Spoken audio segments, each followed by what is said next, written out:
All right, so AP in the time of Corona. That's my little joke, you know, love in the time of cholera. All right, so what's the exam going to look like next Friday? So there's going to be 2 essays. The first one will be an argumentative essay, very similar to what you did in U.S. government. It is going to be 25 minutes and 5 minutes to upload.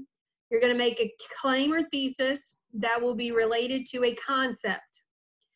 And then you will have to do, your evidence will come from 2 countries. Then you will have a quantitative question, which will give you a chart with some type of data to analyze. The first question will be based on that. It will basically be interpreting the chart. Then the next question, there's 3 parts, just like there is for US. The next one is a country-specific question related to that data, and then the next one is another country-specific question related to the data in the chart. So I've got some examples for you. So here is sample argumentative. We'll be doing some practice with them later, but this is where we'll start. So develop an argument as to whether democratic or authoritarian regimes are better at maintaining sovereignty in a country, okay? And then you're going to use 2 countries for examples, and your choice that you're giving here is Iran, Mexico, Nigeria, and Russia. And the core concept that you have to focus on is legitimacy, okay? So you're going to talk about whether a democratic or authoritarian regime is better at maintaining sovereignty, but you also have to include the topic of legitimacy, okay?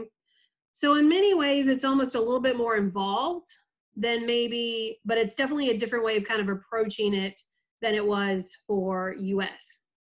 So we're going to do practice later on in the week, so don't worry about that. But this is just kind of give you that first look at what that is going to look like, because we did not get to practice this before we left for the Corona.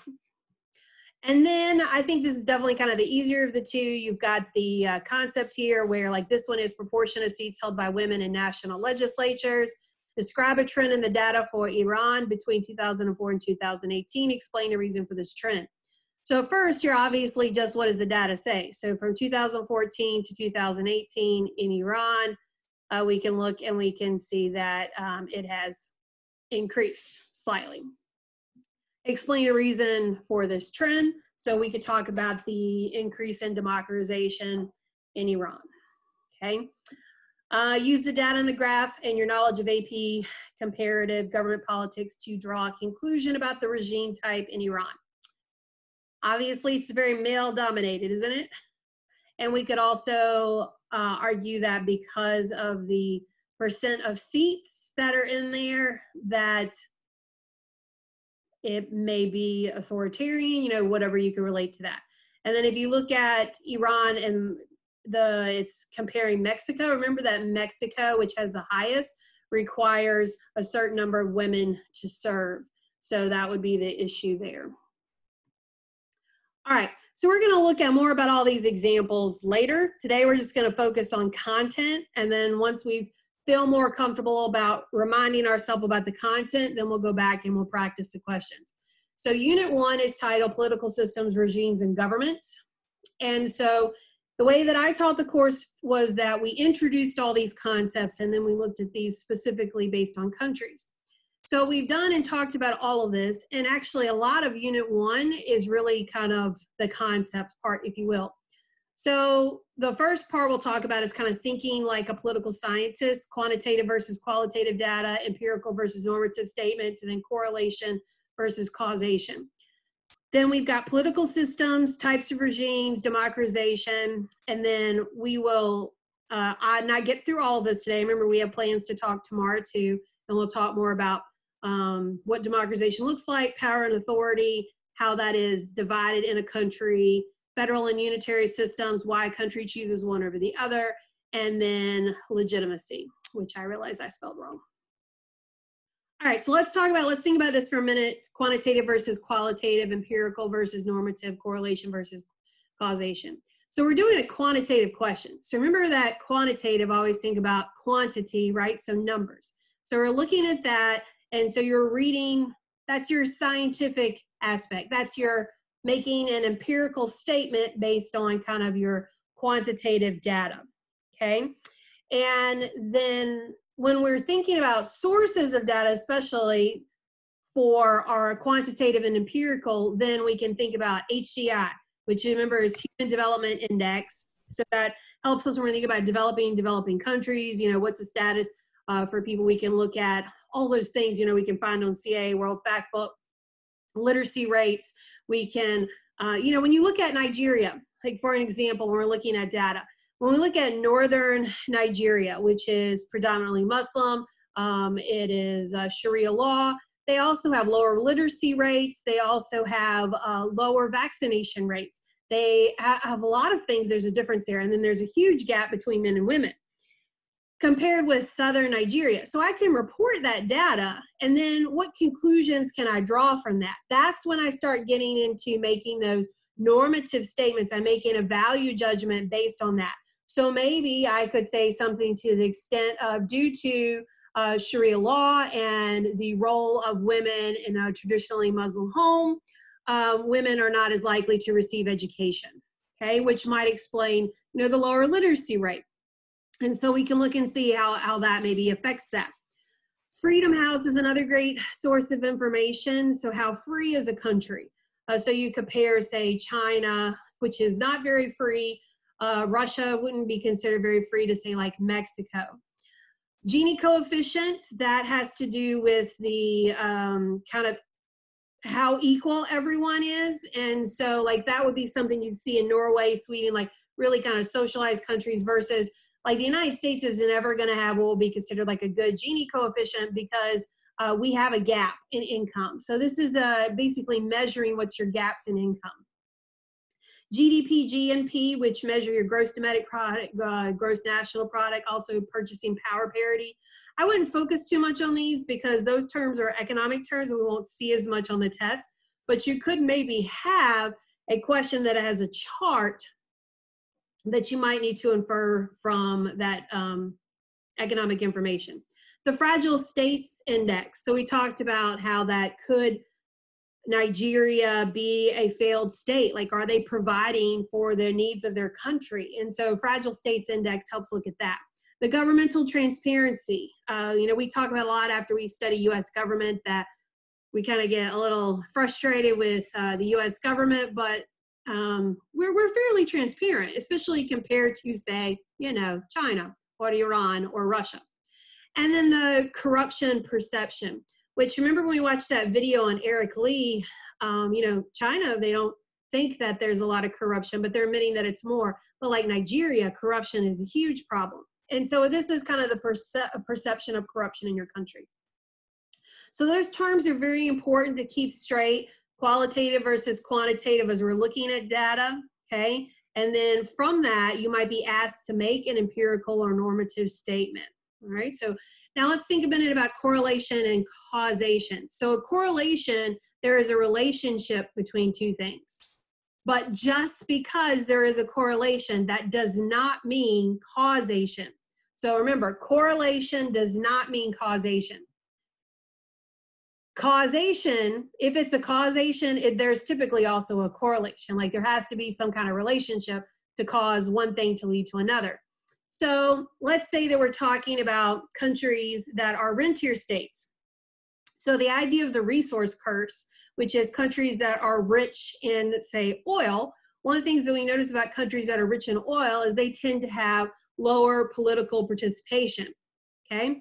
So is there a correlation between political participation and the amount of oil that a country has, okay? There is definitely a type of relationship.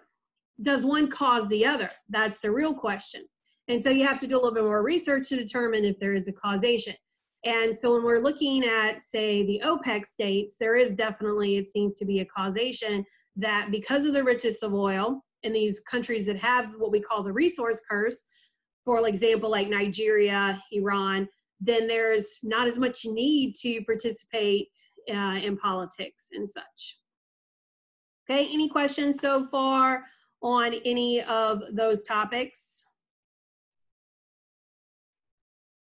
Okay.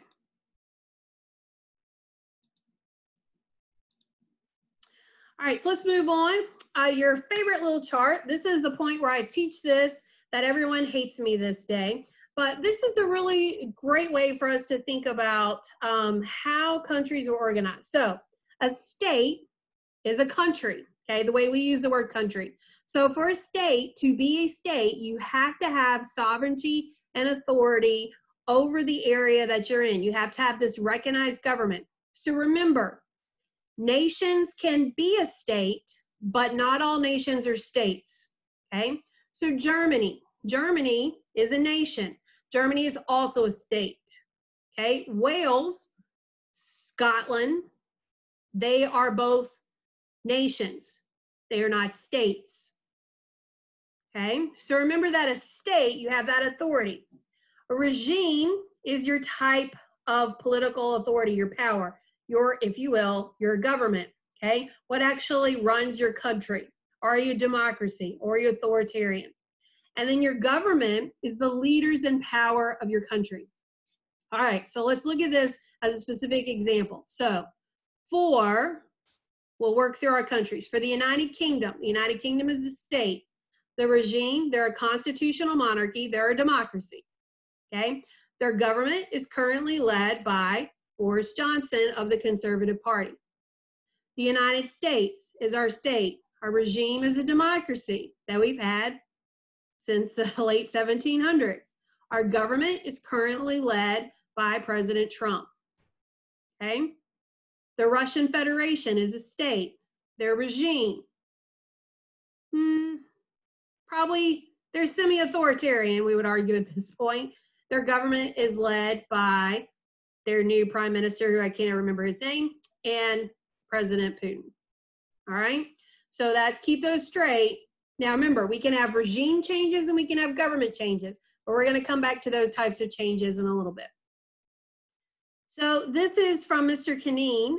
He made this. This is one of those documents that I shared with you. But this is just, I thought, a really nice little chart that kind of puts every country. And I like that we were comparing the U.S. too, because we've studied the U.S.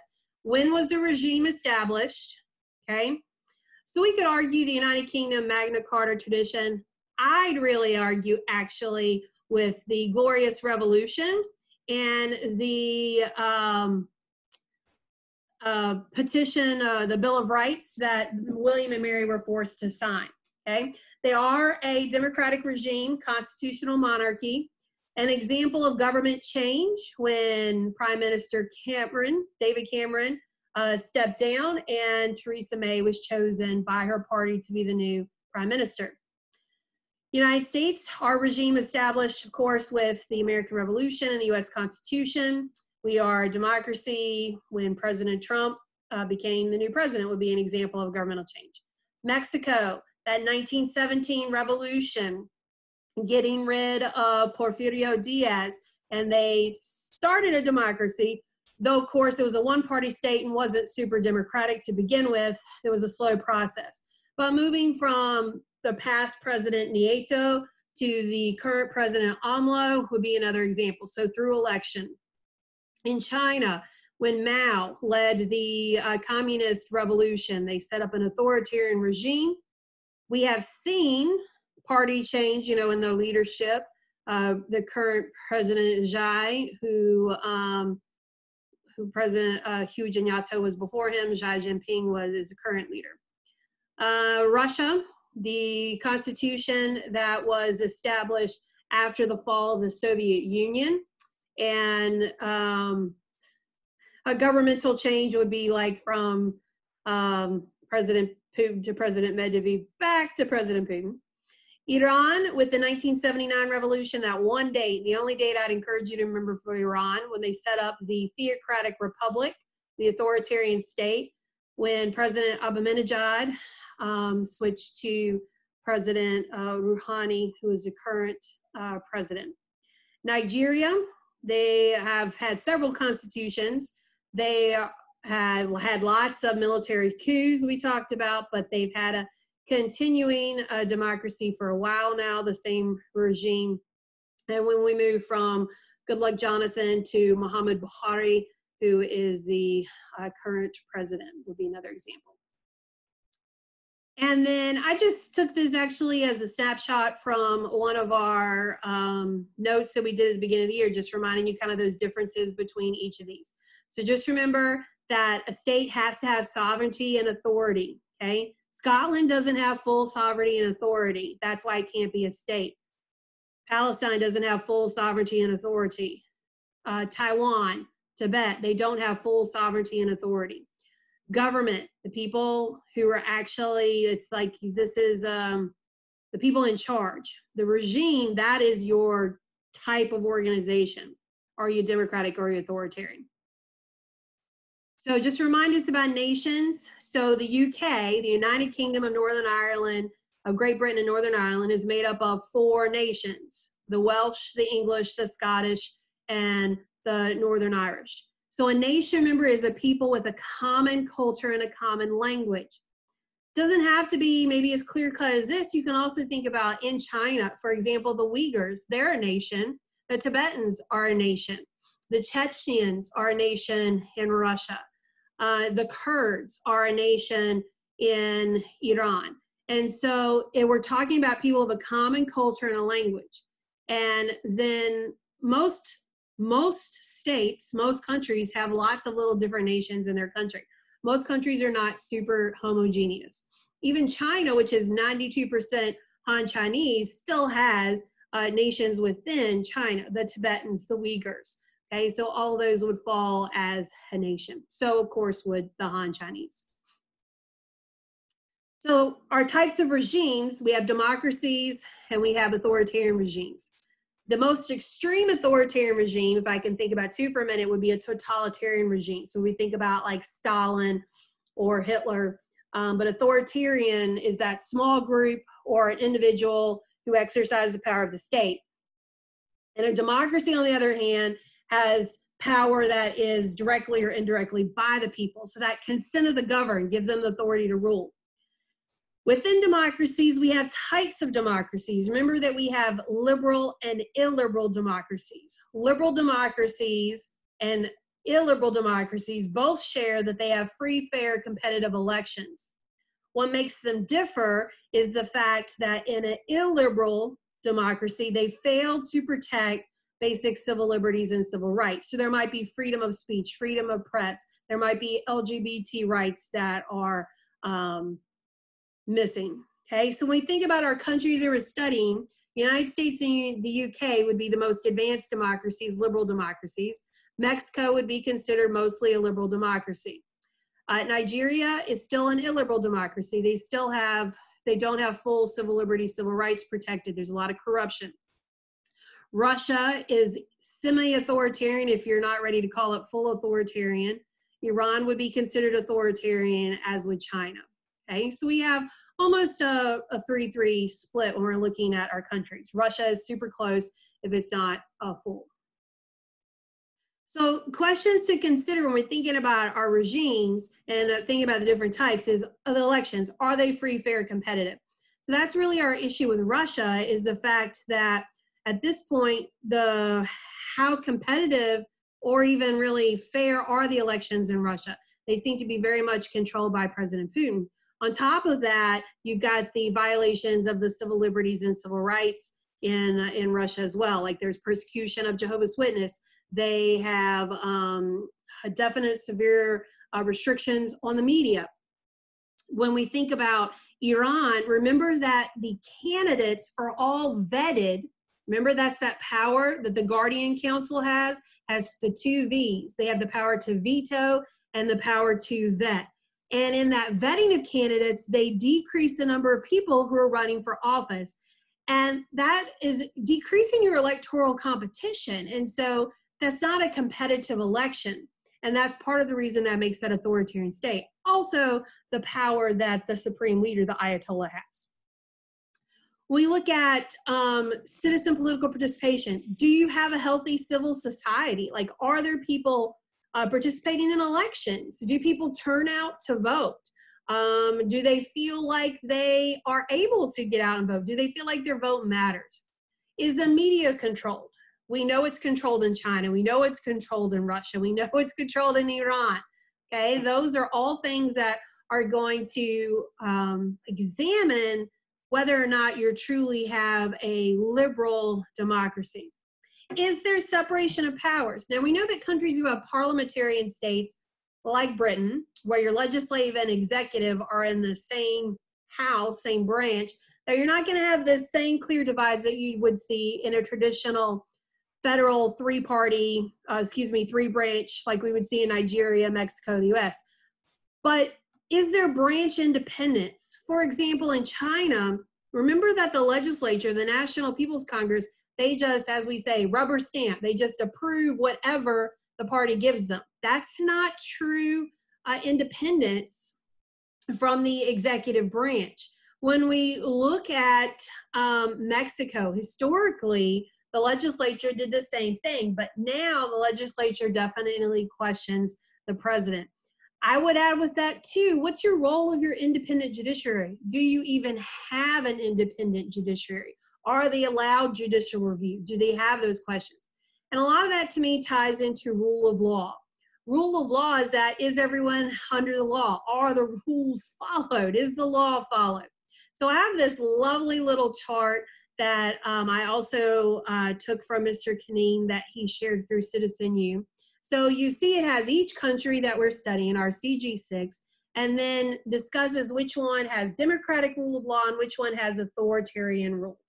And so we have that 3-3, Mexico, Nigeria, and the UK, which we consider democratic, although they vary on their lines. So like the UK is the most democratic, Nigeria would be the least of those three. And then we have our authoritarian, China being the most authoritarian. So in a rule of law, when we pass from one person to the other, a true transfer of power, no question, wonderful example of a true rule of law. Impeachment in our country would be an example of rule of law. When there's votes and elections, all those things that are happening. In Nigeria, the president tried to have a third term. The national legislature said, nope, we're not letting you do that. And it didn't happen. That's true rule of law.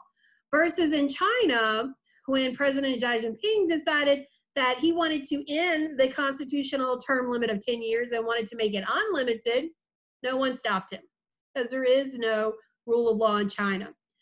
The protests in 2019 over President Ahmadinejad's re-election, people protested. It ended very violently. It was horrible. There was coercion even happening in there. And that is an example of rule of law putting that down.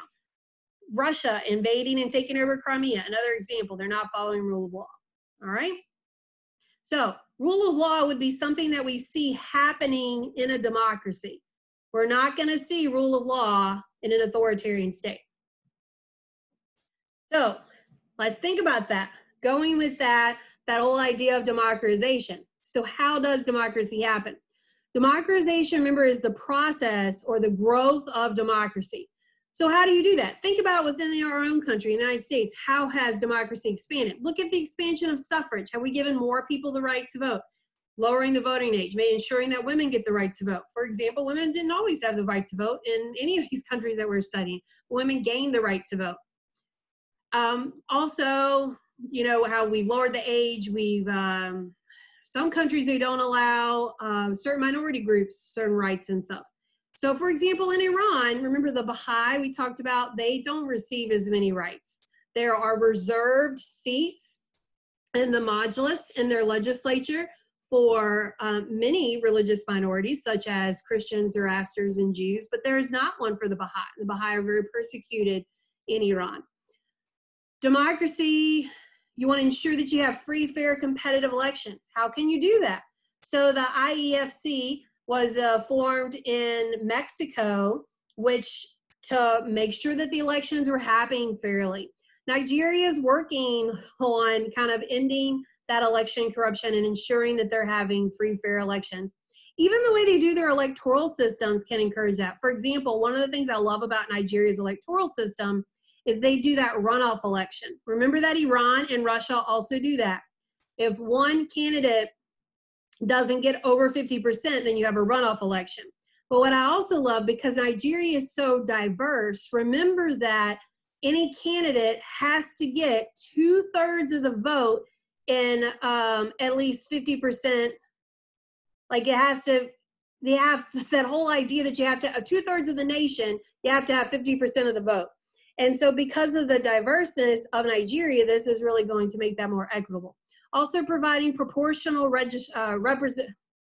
proportional electoral system, okay? So most countries are using first past the post or winner take all.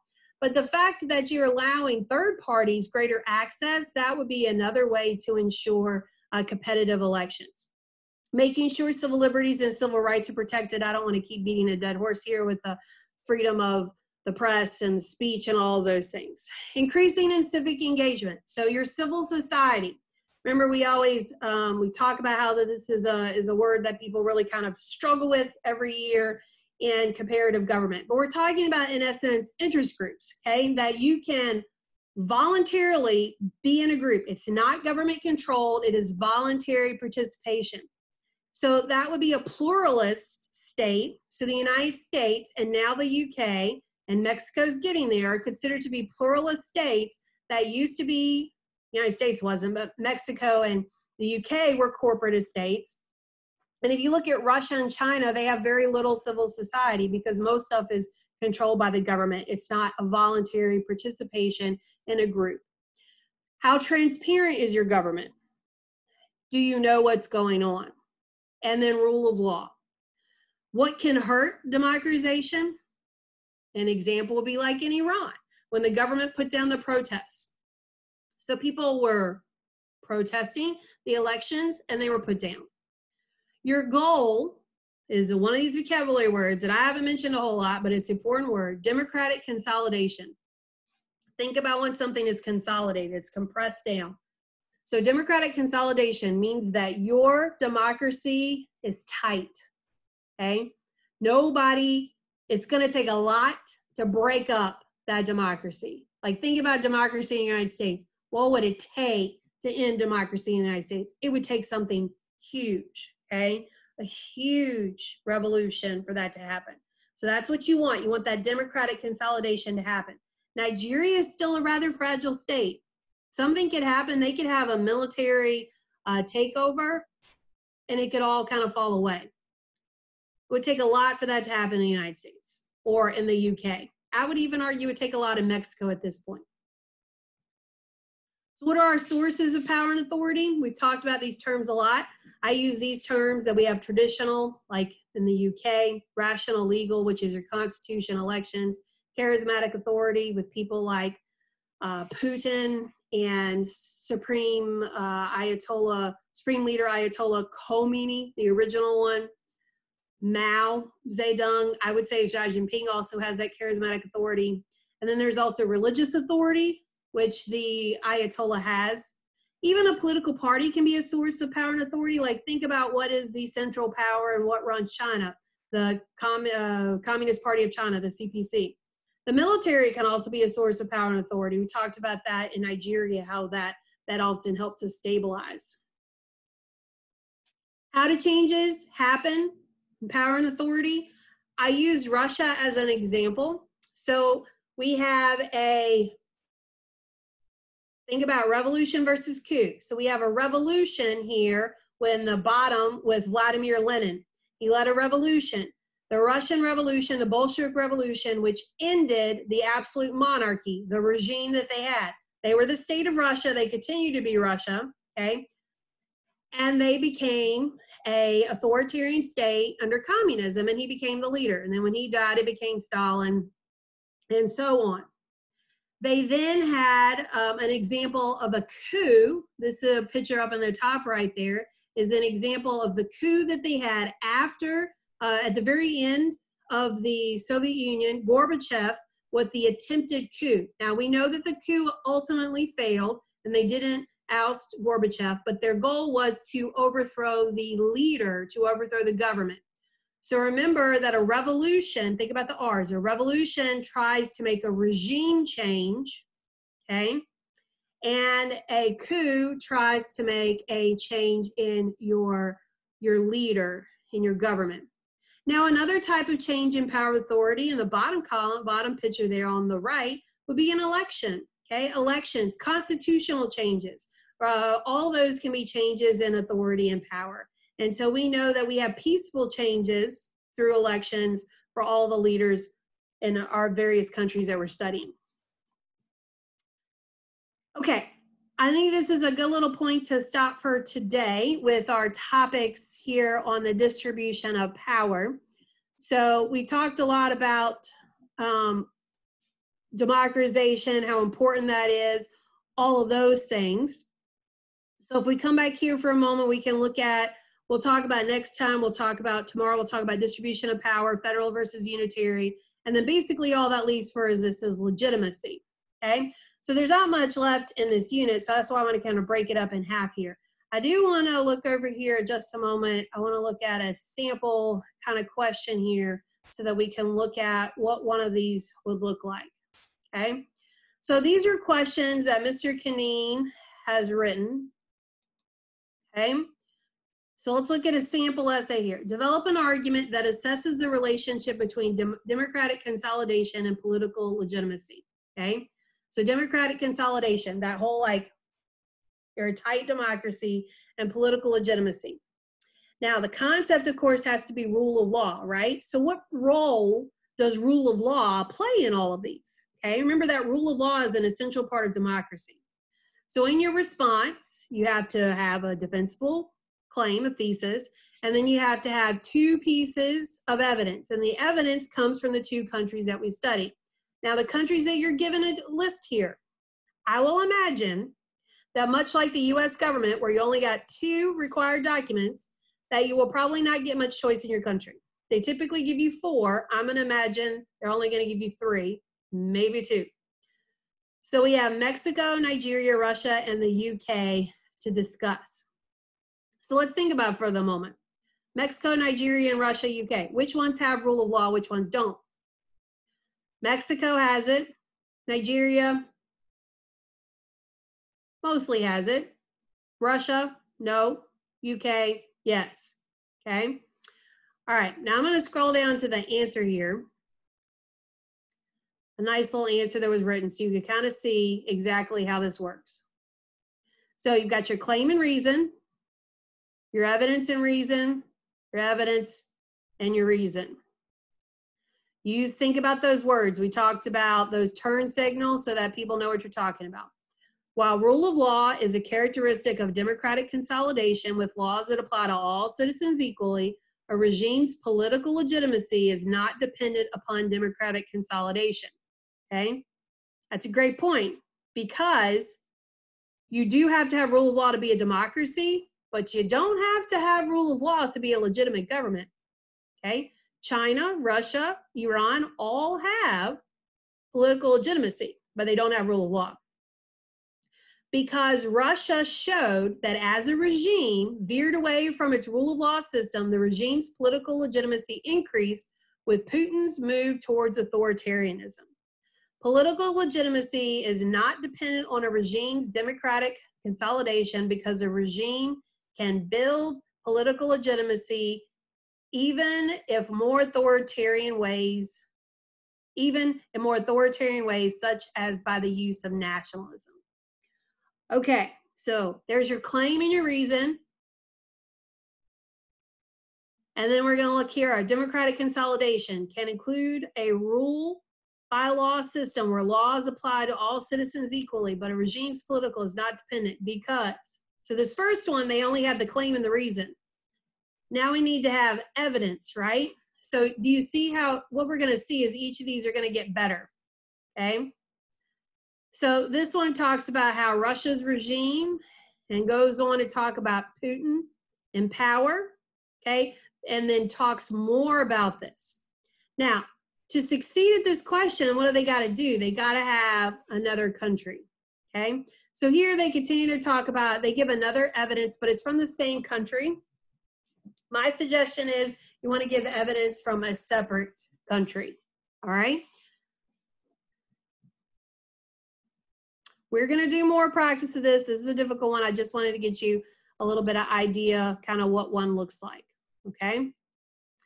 All right, let's do one that would actually be a little bit easier, okay? So let's look here. This is, I think the quantitatives are easier. You can disagree with me. So here's a sample quantitative. This is related to Unit 1. All right. This one is a little bit of an economic one, but I think we can handle this one. So we've got the country, the HDI, the Gini coefficient, and the GDP per capita. Explain how a data trend in the table relates to the political stability in Nigeria. So let's look at Nigeria. They have a pretty low human development index, and the GDP per capita is really low. Might this contribute to the political instability in Nigeria? Okay, so we talked about this concept of how Nigeria could be considered a failed state because if you can't even provide for the basic needs of your country, so this is a threat to their political stability. That's one possible way you could approach this question.